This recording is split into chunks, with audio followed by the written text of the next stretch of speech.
আপনাদের নিশ্চয়ই এখনো মনে আছে যে আমাদের মুখ্যমন্ত্রীকে দেশের মধ্যে সবচেয়ে মানবিক মুখ্যমন্ত্রী বলে চিহ্নিত করেছিলেন আমাদের রাজ্যের একজন কবি। তিনি বলেছিলেন চাকরি চুরি যাবার পরেও যেভাবে শিক্ষক নিয়োগে ভয়াবহ দুর্নীতি হয়েছে তারপরেও সুপ্রিম কোর্ট সেটা বলে দেওয়ার পরেও আমাদের এখানকার একদল বিশিষ্টজন, কোট আনকোট বিশিষ্টজন, তারা আমাদের মুখ্যমন্ত্রীকে বলেছিলেন তিনি অত্যন্ত মানবিক, বঞ্চিতদের তিনি কখনোই তাদের একেবারে আধারে চলে যেতে দেবেন না, তিনি পাশে দাঁড়াবেন। আর আজ আমাদের রাজ্যের মাননীয় মুখ্যমন্ত্রীর মানবিক চেহারাটা আমরা দেখলাম, এখনো অনেকে দেখছেন, যারা বিভিন্ন টিভির পর্দায় কিংবা সামাজিক মাধ্যমে চোখ রেখেছেন তারা দেখছেন যে যাদের চাকরি ছিনিয়ে নেওয়া হয়েছে, যাদের চাকরি চুরি গেছে, রাজ্যের শিক্ষা দপ্তর চুরি করেছে চাকরি, ইতিমধ্যেই সুপ্রিম কোর্ট সেটা জানিয়ে দিয়েছে। চুরি করবার পরেও ভয়ঙ্করভাবে সেই চুরিটা লুকাবার প্রয়াস করা হয়েছিল, নানা মিথ্যে প্রতিশ্রুতি দিয়ে ভোলাবার চেষ্টা করা হয়েছিল, কিন্তু বঞ্চিতরা আর সে কথায় খুব একটা ভরসা রাখতে পারেনি। আজ তারা বিকাশ ভবনে গেছিলেন এবং বলেছিলেন কেন এই মে মাসের মধ্যেই নতুন নিয়োগের যে প্রস্তুতি শুরু হয়েছে তার পরিপ্রেক্ষিতে তারা বুঝতে পেরেছিলেন যে রাজ্য সরকার তাদের সাথে প্রতারণা করছে। সেই প্রতারণার বিরুদ্ধে তারা অবস্থান বিক্ষোভ করছিলেন। ঠিক এই মুহূর্তে আমরা যে খবর পাচ্ছি তাতে র্যাব এবং পুলিশ দিয়ে প্রচণ্ড পেটানো হচ্ছে যারা যোগ্য শিক্ষক বলে ওখানে অবস্থান করছিল তাদের। এখনো যে আমরা খবর পাচ্ছি তাতে বেশ কিছু শিক্ষক অসুস্থ হয়ে পড়েছে, মাটিতে লুটিয়ে পড়েছেন তারা। বেশ কিছু মহিলা তারা অভিযোগ করছে তাদের জামা কাপড় ছিঁড়ে দেওয়া হয়েছে। অমানুষের মতো রাজ্যের পুলিশ প্রশাসন আচরণ করছে শিক্ষকদের সঙ্গে। শিক্ষকদের পেটানো হচ্ছে, মাটিতে ফেলে শিক্ষকদের পেটানো হচ্ছে। যারা মনে করছেন যে রাজ্য সরকার তাদের সঙ্গে প্রতারণা করেছে, রাজ্য সরকার তারা তাদের মতো যোগ্যতার পরিচয় দিয়ে চাকরি পেয়েছেন বলে তাদের দাবি, রাজ্য সরকার তাদের যোগ্যতার প্রমাণপত্র পেশ করতে পারেনি আদালতের কাছে। তাই রাজ্য সরকার দায়ী গোটা বিষয়টার জন্য। রাজ্য সরকারের উচিত ছিল, রাজ্য সরকারের শিক্ষা দপ্তরের উচিত ছিল সুপ্রিম কোর্টে গোটা বিষয়টা সামনে আনা। তারা আনেননি, কারণ তারা চাকরি চুরি করে ঘুরপথে অনেককে চাকরি দিয়ে দিয়েছে। কারা সঠিক পথে চাকরি পেয়েছে আর কারা পায়নি সেটাকে গুলিয়ে দিয়েছে রাজ্যের শিক্ষা দপ্তর। কোটি কোটি টাকা বিনিময়ে চুরি করেছে রাজ্যের শিক্ষা দপ্তর। আবারও পরিষ্কার বলছি, সুপ্রিম কোর্টের যে ভার্সন বা সুপ্রিম কোর্টের যে ভার্ডিক্ট, সেই নির্দেশ অনুসারে পরিষ্কার যে সুপ্রিম কোর্ট জানাচ্ছে রাজ্যের শিক্ষকদের সঙ্গে চরম প্রতারণা করেছে রাজ্যের শিক্ষা দপ্তর, আসল নকল সমস্ত গুলিয়ে দিয়েছে। আমি পিসিআরকে বলবো ওই অংশটা রাখতে যেখানে আমরা এখনো লেটেস্ট যে ছবি, সর্বশেষ যে ছবি সেটা পাইনি। কিছু সময়ের মধ্যেই আমি দেখাবো যে বেদম প্রহার করা হচ্ছে, একের পর এক শিক্ষক তারা মাটিতে লুটিয়ে পড়ছেন, তাদের হাসপাতালে নিয়ে যাবার চেষ্টা করা হচ্ছে, তারা দিশেহারা, তারা অসহায়ের মতো আর্তনাদ করছেন। আর এই যে ছবিটা দেখা যাচ্ছে এটা সকালের ছবি। শাসক দলের এক নেতা সব্যসাচী দত্ত তিনি শিক্ষকদের হুমকি দিচ্ছিলেন, সেখানে দাঁড়িয়ে তাদের অবস্থান বিক্ষোভ তুলে নেবার জন্য হুমকি দিচ্ছিলেন। তিনিও তার গুন্ডা বাহিনী নিয়ে একপ্রস্থ শিক্ষকদের উপরে চড়াও হয়েছিলেন, কিন্তু তখন শিক্ষকরা সম্মিলিতভাবে সেই হুমকির প্রতিরোধ করেছিলেন এবং সম্মিলিতভাবে বাধ্য করেছিলেন এই রাজনৈতিক নেতাকে ওই এলাকা ছেড়ে চলে যেতে।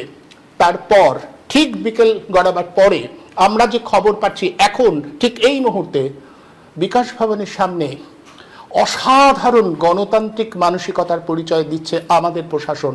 অসাধারণ মানবিক চেহারা আমাদের প্রশাসনের, অসাধারণ মানবিক চেহারা। তারা পেটাচ্ছে ক্রমাগত। এইবার আমরা বোধহয় সেই ছবিটা পাচ্ছি, পিটিয়ে ভুলুণ্ঠিত করা হচ্ছে, মাটিতে ফেলে দেওয়া হচ্ছে শিক্ষকদের, বেদম ঠ্যাঙানো হচ্ছে। দিনের পর দিন এদের চাকরি নিয়ে প্রতারণা করা, এদের সংসার বিপর্যয়ের মুখে পড়ছে, তারপরেও এই আচরণ করছে মানবিক মুখ্যমন্ত্রী, কোট আনকোট, আমাদের এখানকার তথাকথিত বিশিষ্টজনদের যে আখ্যা, মানবিক মুখ্যমন্ত্রীর এই আচরণ রক্তাক্ত করছে শিক্ষকদের, মাটিতে ফেলে পেটাচ্ছে শিক্ষকদের। এই শিক্ষকরা এতদিন পরে বুঝতে পেরেছেন যে প্রতিবাদের রাস্তায় তাদের নামতে হবে, প্রতিরোধের বাণী উচ্চারণ করেই তাদের দাবি আদায় করে নিতে হবে। কারণ রাজ্য সরকারের প্রতারণার কোনো শেষ নেই, তারা একটার পর একটা ছলনা করছে। প্রথমে বলেছিল কারোর চাকরি যাবে না, কারোর চাকরি যেতে দেব না, তারপর পর্যায়ক্রমে আমাদের রাজ্যের প্রশাসনিক প্রধান অনুদান দেবার ঘোষণা করেছেন। যারা নিশ্চিত চাকরি করতেন তারা অনুদান নেবেন কেন? কেন তারা অনুদান নিয়ে সন্তুষ্ট থাকবেন? কেন তাদের বলা হবে যে আগামী 31শে ডিসেম্বর পর্যন্ত এই অনুদান নিয়েই তাদের সন্তুষ্ট থাকতে হবে? এই প্রশ্নের কোনো উত্তর তারা পায়নি, এই শিক্ষকরা পায়নি। ফলে শিক্ষকরা আর আস্থা রাখতে পারেননি, তাদের গলায় ক্রমশ বিদ্রোহের সুর ধরা পড়েছে। সেই বিদ্রোহের তাগিদ তারা অনুভব করছেন। তারা বুঝতে পেরেছিলেন প্রতিবাদ আর প্রতিরোধের রাস্তায় তাদের নামতেই হবে, বিদ্রোহের কথা তাদের উচ্চারণ করতেই হবে। তা না হলে প্রশাসন দেবে না, কিচ্ছু দেবে না, আবেদন নিবেদনে কিছু হবে না। আর আবেদন নিবেদনে যদি কিছু না হয় তাহলে প্রতিবাদ আর প্রতিরোধের রাস্তায় যখন নামে তখন তার পাল্টা প্রশাসনের চেহারাটা কীরকম হয়? তখন আর কোনো মানবিকতা, কোনো গণতান্ত্রিক বোধ থাকে না। সমস্ত গণতন্ত্রের মুখোশ, সমস্ত মানবিকতার মুখোশ খসে পড়ে যায়। আমরা আমাদের রাজ্যের প্রশাসনিক প্রধানের এই অগণতান্ত্রিক অমানবিক চেহারাটা বারবার দেখেছি। আমরা যেমন দেখেছি আরজি করের ক্ষেত্রে মিথ্যাচার আর মিথ্যাচার, আমরা তেমনি এখানেও দেখছি আমাদের প্রশাসনিক প্রধান মিথ্যাচার করে যাচ্ছেন, চূড়ান্ত অমানবিক আচরণ করছেন আমাদের রাজ্যের শিক্ষকদের সঙ্গে। যে শিক্ষকদের মধ্যে অনেকেই তাদের যোগ্যতার প্রমাণ দিয়ে চাকরি করছিলেন, যারা স্কুলে পড়াচ্ছিলেন, যারা স্কুলের শিক্ষক, তাদের সাথে এই রকম আচরণ করছেন আমাদের প্রশাসনের প্রধান এবং তার প্রশাসন। বারবার এটা দেখিয়ে বোধহয় আমাদের মনে করিয়ে দিতে হবে যে এই প্রশাসনের চেহারা যদি হয় তাহলে সর্বস্তরের মানুষকে বোধহয় তার বিরুদ্ধে প্রতিবাদে সোচ্চার হওয়ার প্রয়োজনীয়তার কথা ভাবতে হবে। আমাদের গণতান্ত্রিক বাস্তবতা বা আমাদের গণতান্ত্রিক কাঠামোটা বজায় থাক, শিক্ষকদের কথা শুনতে হবে।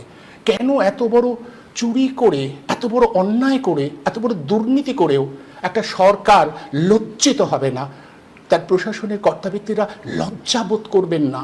কেন তারা তারপরেও এই বিষয়টাকে ধামা চাপা দেবার চেষ্টা করবেন? আমরা বারবার এই প্রশ্নটা তুলব। এই প্রশ্নটা তোলাটাই ঠিক এই মুহূর্তে দায়।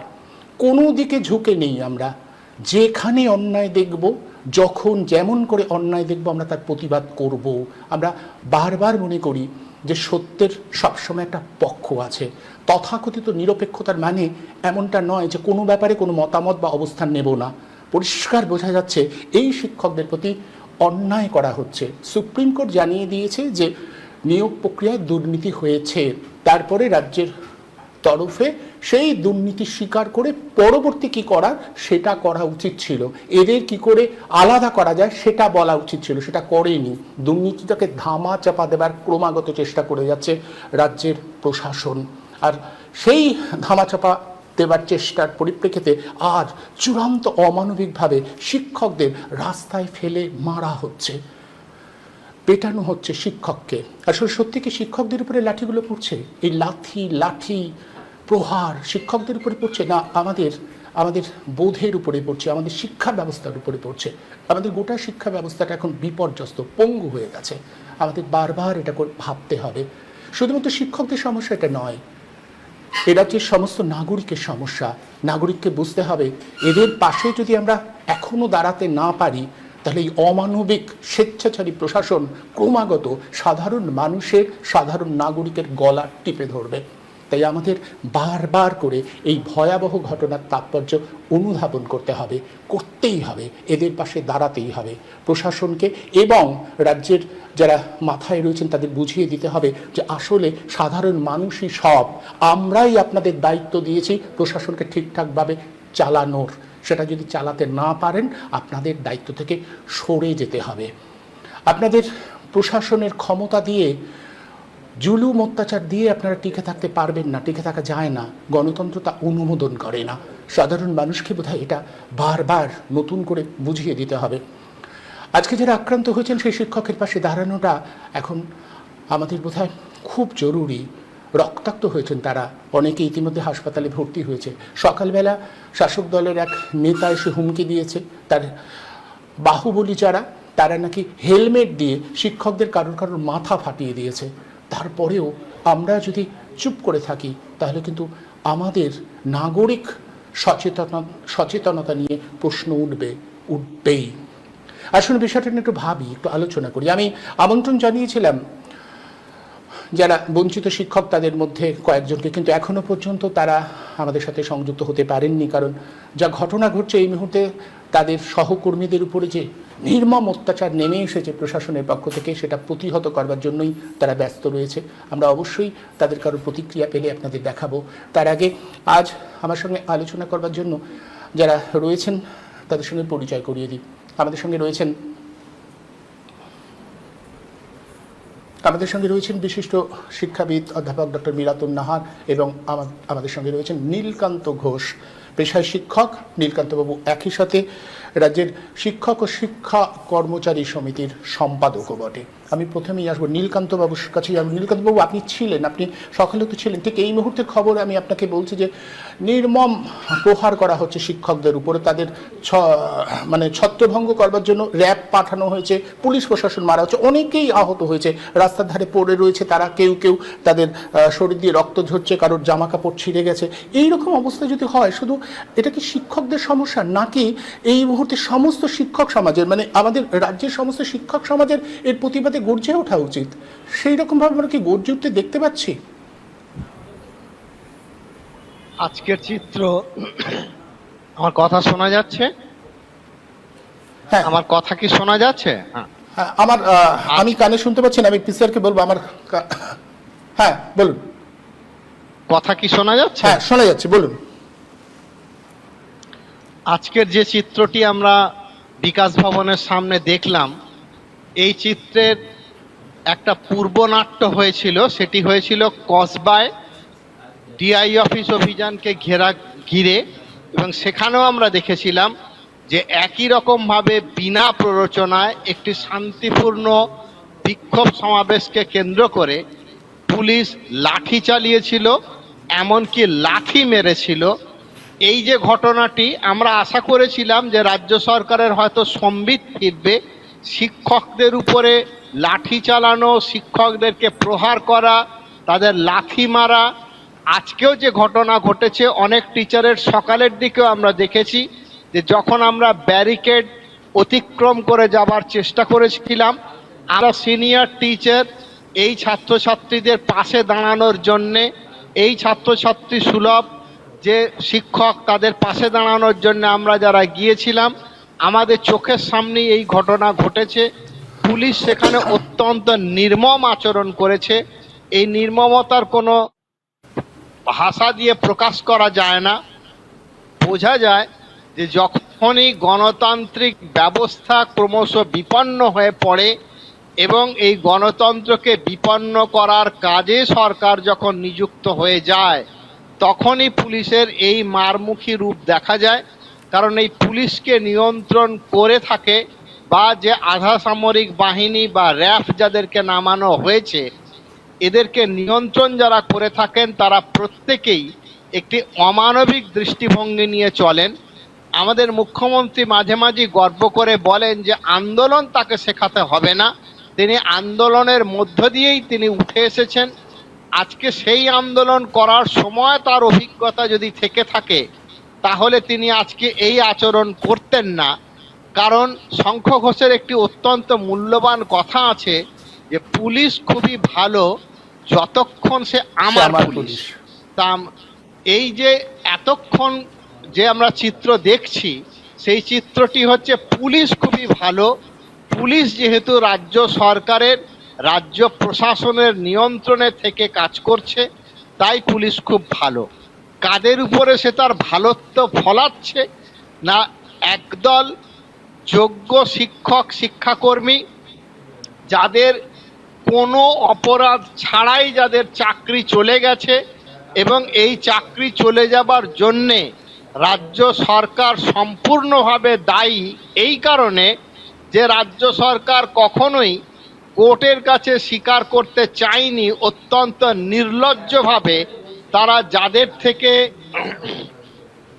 ঘুষ নিয়েছেন, যাদের কাছ থেকে টাকা নিয়েছেন, এবং যাদের টাকা প্রাক্তন শিক্ষামন্ত্রীর কাছে ধরা পড়েছে, যাদের টাকা শিক্ষা প্রশাসনের কর্তা ব্যক্তিদের কাছে পৌঁছেছে এবং প্রকারান্তরে তার ভিতর দিয়ে সরকারের কাছে পৌঁছেছে, এই গোটা বিষয়গুলো তারা জানতেন না এমনটা নয়, কারণ তারা জানতেন বলেই তাদেরকে আড়াল করার জন্য তারা এই যারা স্বচ্ছভাবে যোগ্যতার নিরিখে মেধার ভিত্তিতে পরীক্ষার মাধ্যমে কোনো রকম অপরাধ যাদের বিরুদ্ধে কোনো প্রমাণিত হয়নি, এমনকি সিবিআই বা প্রাক্তন বিচারপতি রঞ্জিত বাগ কমিটির রিপোর্টে কোথাও যদি এই টিচারদের সঙ্গে এই টিচারদের বিরুদ্ধে কোনো অভিযোগ থাকতো, তাহলে আমরা তাদের সঙ্গে থাকতাম না। যেমনভাবে রাজ্য সরকার যে অযোগ্য শিক্ষক এবং শিক্ষাকর্মীদের নিযুক্ত করেছেন, তাদের দ্বারা উপকৃত হয়েছেন বলে তাদের পাশে আমরা নেই।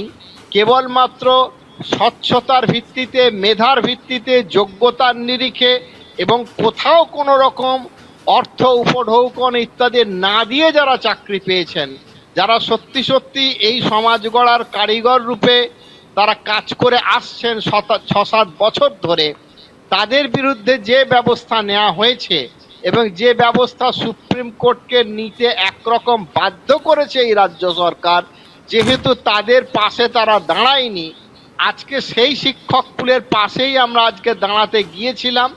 এবং আমি আজকে সারাদিন সেখানে থেকে দেখেছি যে ক্রমাগত পুলিশের পর পুলিশ পাঠিয়ে দেওয়া হচ্ছে, গাড়ি গাড়ি পুলিশ নামানো হয়েছে। তাদের কারো কারো সঙ্গে আমাদের ইন্টেলিজেন্স ব্যুরোর সঙ্গে কথা হয়েছিল যে অন্তত পক্ষে রাজ্য সরকার আজকে আর কসবার ঘটনার পুনরাবৃত্তি ঘটাবে না, এরকমটাই ছিল ইন্টেলিজেন্স মহলের ধারণা। কিন্তু আজকে আমরা যা দেখলাম যে তারা মুখে বলে এক আর করে আর এক। যে শিক্ষকদের তিনি বলেছিলেন যে এদের চাকরি রক্ষা করা হবে এবং রাজ্য সরকার তাদের চাকরি রক্ষার জন্য যথোপযুক্ত ব্যবস্থা নেবে, এই সমস্ত ক্ষেত্রে সরকার যেভাবে প্রতারণা করে চলেছে এবং একাধিক বিষয়তে তাদের এই প্রতারণার আমরা নজির জানি, এবং এই প্রতারণার আজকে শিকার হলেন একেবারে নবাগত ৬-৭ বছরের চাকরি করার অভিজ্ঞতা সম্পন্ন শিক্ষকরা, যে শিক্ষকদের বিরুদ্ধে কোনো অভিযোগ নেই। আজকে তাদেরকে টেনে হিঁচড়ে টেনে নিয়ে যাওয়া হচ্ছে, তাদের কারো কারো জামা গেঞ্জি ছিঁড়ে দেওয়া হয়েছে, এমনকি পুলিশের যে ঢাল, মহিলাদেরও, শিক্ষিকারাও তো একটা বিরাট অংশে ছিলেন, এবং যে শিক্ষকরা আজকে এসেছেন তাদের বৃদ্ধ পিতামহ কিংবা বৃদ্ধ পিতা, স্ত্রী, পুত্র, কন্যা, তাদেরকে সঙ্গে নিয়ে আজকে তাদেরকে সামনে রেখে যে যোগ্যতার নিরিখে যারা বিচার্য হয়েছিলেন এবং নিযুক্ত ছিলেন, তাদের সঙ্গে যে আচরণ করা হয়েছে, এটি কোনো সভ্য সমাজে হয় না, গণতান্ত্রিক সমাজে তো হয়ই না।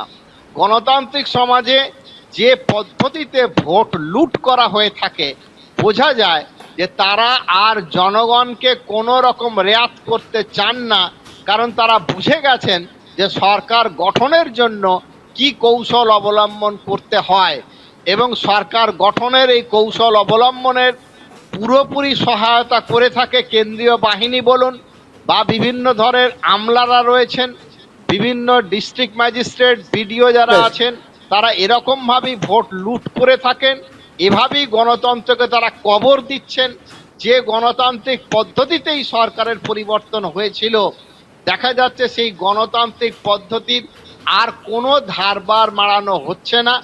একেবারে সরকার নির্লজ্জ নগ্নভাবে এই টিচারদেরকে তারা তাদের স্বরূপ দেখিয়ে দিচ্ছেন যে আমরা যা বলি আমরা তা কাজে করি না, আমরা যা প্রতিশ্রুতি দিয়ে সেটি প্রতারণার ভেতর দিয়েই এই প্রতিশ্রুতি পালন করি না। এবং এই রূপ যাদের সামনে, আমাদের সামনে যা ফুটে উঠছে, তা অত্যন্ত ভয়াবহ। কারণ এই চিত্র দিয়ে আমরা যারা সমাজ গড়ার কারিগর রূপে চিহ্নিত, গোটা শিক্ষা ব্যবস্থাটাকে ধ্বংস করে দেবার জন্য একদম যে সরকার আমি আমি ঠিক এখানে আসবো তার বিরুদ্ধে। হ্যাঁ, একদম আমি আপনার কাছে আসবো, পরবর্তী পর্যায়ে আপনার কাছে এটা আসবো যে কিভাবে আপনারা এটা প্রতিরোধ করবার জন্য কেন সমস্ত শিক্ষক সমাজ, শুধুমাত্র স্কুল কেন, কলেজের শিক্ষক সমাজ এবার পথে নামবে না কেন? এটা তো শিক্ষার উপর একটা অন্যায়, অত্যাচার, এত বড় একটা অপমান। আমি আসবো পরবর্তী পর্যায়ে, তার আগে আমি মিরাতুন্দির কাছে আসি। মিরাতুন্দি, আপনি বারবার করে বলেছিলেন যে এইরকম একটা সরকার, তাকে কখনোই ভরসা করা যায় না, বিশ্বাস করা যায় না। আজকে ভাবুন, রক্তাক্ত হচ্ছে একের পর এক শিক্ষকরা, তাদের মাটিতে ফেলে মারা হচ্ছে, মহিলারাও রেহাই পাচ্ছে না। এরপরেও এই সরকার, এই প্রশাসন, এই শিক্ষামন্ত্রী তাদের জনসমাজের কাছে তারা আসবেন, হাত জোর করবেন, তারা দিব্যি থাকবেন। এইটা যদি হয় তাহলে নাগরিকদের চূড়ান্ত ব্যর্থতা, নাগরিক হিসেবে আমরা যে ব্যর্থ, সেই বার্তাটাই তো সর্বত্র পৌঁছে যায়। ভয়ঙ্কর শূন্যতার জায়গা তৈরি হয়েছে। আজকে যিনি রাজ্যের মাথায় বসে আছেন, তিনি একসময় আন্দোলনের কর্মী ছিলেন, আন্দোলন করতেন। শোনা যাচ্ছে না? না, শুনতে পাচ্ছি না আমি। কি হলো বুঝতে পারছি আমি পিসিআর কে, হ্যাঁ এবার শোনা যাচ্ছে, বলুন। আচ্ছা, আমার কেবলই মনে হচ্ছে, হ্যাঁ শোনা যাচ্ছে, বলুন। আমার কেবল মনে হচ্ছে ঠিক আজকের পরিস্থিতিটা যদি যিনি এখন মাথায় বসে আছেন, মাথায় না বসে রাস্তায় চলমান থাকতেন, তাহলে তিনি কি করতেন? লম্ফ ঝম্প কম্প কি যে শুরু করে দিতেন তার ঠিক নেই। শোনা যাচ্ছে? হ্যাঁ শোনা যাচ্ছে, বলুন। ঠিক নেই। অথচ আশ্চর্যের কথা, দিনের পর দিন, মাসের চোখের পর বছর আন্দোলন করে, প্রতিবাদ করে, আমরা তখন অনেকে হয়তো ভেবেছিল যে অন্যায়ের বিরুদ্ধে প্রতিবাদ করে উনি করেই যান, করেই যান, করেই যান, এবং এরকমও দেখায় মার খান। তো সেখানে আমাদের একটা প্রশ্ন, যে এরকমও পারে মানুষ? সেই মানুষটা একেবারে আদ্যন্ত বদলে গেল। আন্দোলন তিনি করেছেন, ওই শেষ পর্যায়ে আর কেউ করবে না। তিনি যা করেছেন, শ্রীকান্ত বাবু একেবারে ঠিক বলেছেন, তিনি যা করে গেছেন ওই শেষ। এরপরে আর আন্দোলন করতে পারবে না কেউ, করবে না, করতে দেবেন না তিনি। এটাই হচ্ছে বড় কথা। কিন্তু এখন আমাদের প্রশ্ন যেটা, যেগুলোকে আমরা, তুমি নাগরিকদের কথা বলছিলে, খুব একদম সত্য কথা। এরপরেও নাগরিকরা এইরকম একটা ইয়েকে মানে চাপে ফেলবে না, বলবে না, কৈফিয়ত চাইবে না, জবাব চাইবে না। গণতন্ত্রের অনেকগুলো দিক আছে। তো প্রধান দিক হলো যে জনগণই আসল, গণতন্ত্রের আসল ক্ষমতা জনগণের হাতে।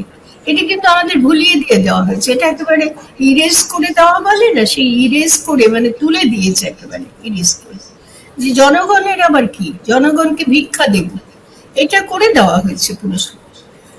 গণতন্ত্রের মূল কথা, জনগণের হাতে ক্ষমতা থাকবে, নির্বাচনের সময় জনগণ তুলে দেবে ক্ষমতা নির্বাচনের মাধ্যমে কিছু মানুষের হাতে। তারা তখন ক্ষমতা পেয়ে, জনগণের হাত থেকে ক্ষমতা পেয়ে, জনগণেরই সমস্ত বঞ্চনা দূর করবে। তাদের অভাব অভিযোগ, তাদের প্রাপ্য, শুধু বঞ্চনা নয়, তাদের যেগুলো প্রাপ্য, সেগুলো অধিকার, যেমন চাকরি একটা অধিকার। এই শিক্ষকতার চাকরি তো আরো বড় কথা, যে শুধু চাকরি নয়, শিক্ষক মানে হচ্ছে জাতি গঠন করার কাজ। সেই জাতি গঠন করার জন্য কিছু মানুষকে নিযুক্ত করা একটি পেশাতে, যার নাম শিক্ষকতা। কিন্তু কি লক্ষ্য করা যাচ্ছে, যে পুরো গণতন্ত্রকে ওলট পালট খাইয়ে দিচ্ছে। ঠিক একটা মানুষকে যদি ঘুরপাক খাওয়ানো যায়, ক্রমাগত কম্পন ধরিয়ে দেওয়া যায়, সেটা যেমন ঘটে, সেটাই গণতন্ত্রকে দিয়ে করা হচ্ছে। সেটা কিন্তু রাজ্যের মাথায় বসে একজন করছেন। এটা নাম্বার 1 পয়েন্ট আমার। রাজ্যের মাথায় বসে একজন বুঝিয়ে দিলেন প্রশাসন কাকে বলে। পুলিশ প্রশাসন কথাটা আমরা একসঙ্গে বলি না, এই পুলিশের কাজও কিরকম হওয়া উচিত তিনি দেখিয়ে দিলেন। মানে উচিত মানে বিশেষ উদ্ধৃতি চিহ্নের মধ্যে। আর প্রশাসনও কেমন হতে পারে দেখিয়ে দিলেন। প্রশাসন তিনি চমৎকার ভাবে নিজে একটা তৈরি করলেন প্রশাসনিক ধরন। একজন ব্যক্তি তৈরি করে দিয়েছেন, রাজ্যের কথা বলছি। সেই তৈরি করাটা কেমন না, আমরা জানি বিদ্রোহ শব্দটা তুমি লিখেছো, বিদ্রোহ যাতে কেউ করতে না পারে তার জন্য তিনি একেবারে পরিকল্পিতভাবে সকলকে অসহায় বানিয়ে রাখছেন। কেউ কিছু পাচ্ছে না। লক্ষ্য করে দেখো, আজকে শিক্ষকদের কথা বলা হচ্ছে, বঞ্চনার কথা। বঞ্চনা আজকে রাজ্যের কোথায় নেই বলো তো? সর্বত্র ছড়িয়ে আছে বঞ্চনা, প্রতিটি মানুষের জীবনে প্রত্যেকটা ক্ষেত্রে বঞ্চনা। এক্ষেত্রে বিশেষভাবে আমাদের নজর কাটছে কেন? শিক্ষকতা নামক একটা পেশা, যে পেশার সঙ্গে জাতির স্বার্থ জড়িত, জাতি গঠনের প্রশ্ন জড়িত, সেই পেশায় নিযুক্তদের বঞ্চিত করা হচ্ছে। তো বঞ্চনা সর্বত্র ছড়িয়ে দিয়েছেন এই ব্যক্তিটি, সর্বত্র। এবং ছড়িয়ে দিয়ে তিনি কি চাইছিলেন? যে বিদ্রোহটা না হোক।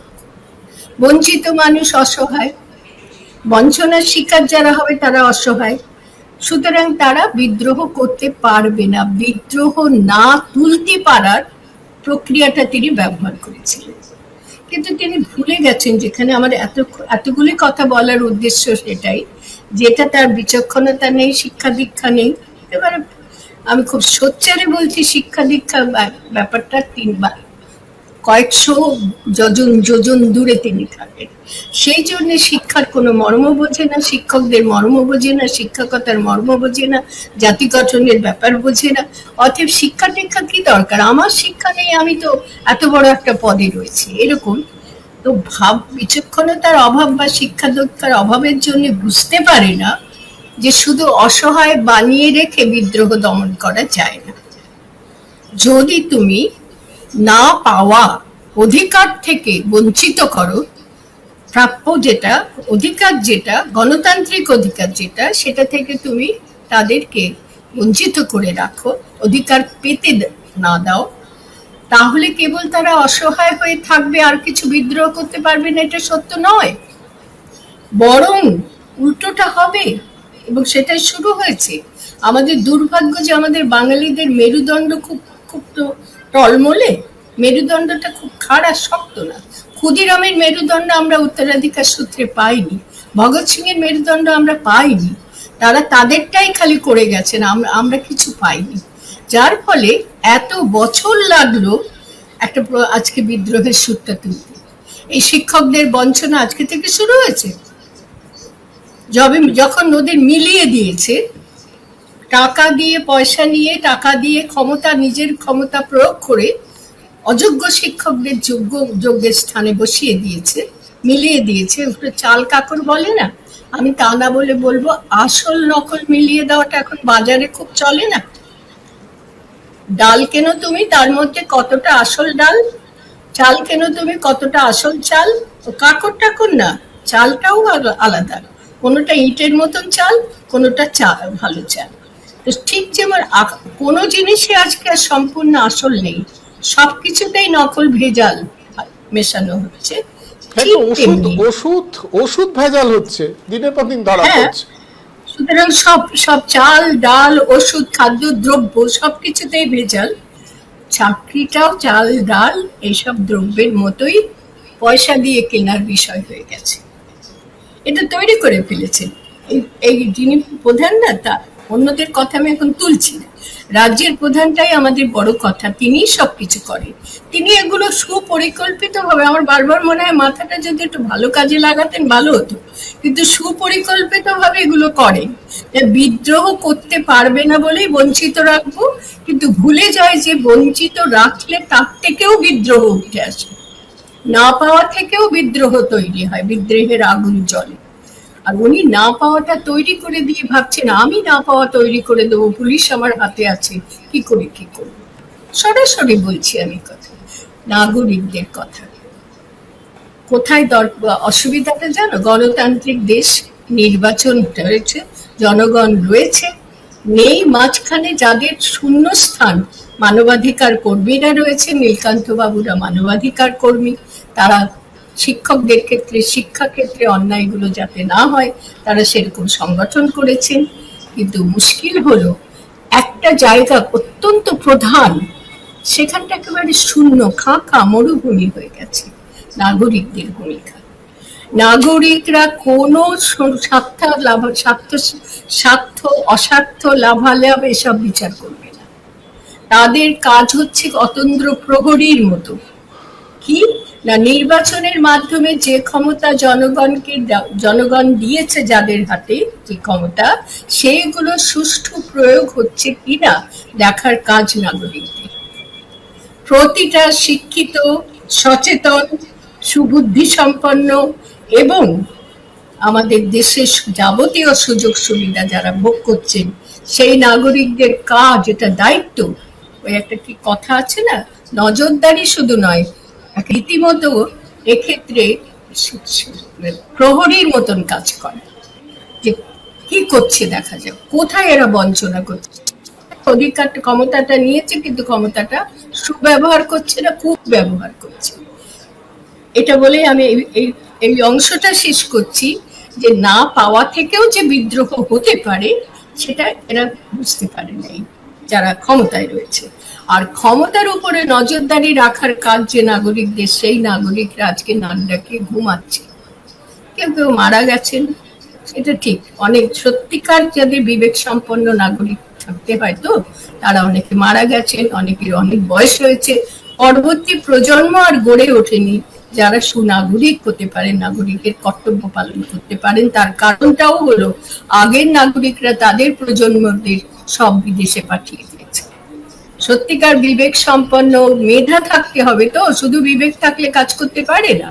মেধা থাকতে হবে, প্রতিভা থাকতে হবে, নিজের উপরে একটা জোরালো মনোভাব থাকতে হবে, আত্মবিশ্বাস থাকতে হবে, প্রত্যয় থাকতে হবে যে আমি পারি, এটা আমাকে কমাবে, আমি ওটা করব। এই নাগরিক আজাদী অবস্থাটা এই পর্যায়ে এসে দাঁড়াচ্ছে বলে আমার মনে হয়। কিন্তু আমি বুঝতে পারছি না, এই যে শিক্ষকরা আজকে কান্নাকাটি দিয়ে শুরু করেছিলেন, তাদের যখন চাকরি চলে গেল, আজকে তাদের মধ্যে বিদ্রোহের সুর দেখা দিয়েছে। এটা খুব ভালো। এই বিদ্রোহ যেন, আমি এই আশাটা নিয়েই শেষ করবো এই পর্যায়ের কথা, এই বিদ্রোহের সুরটা যেন সকলেই শিখে নেয়।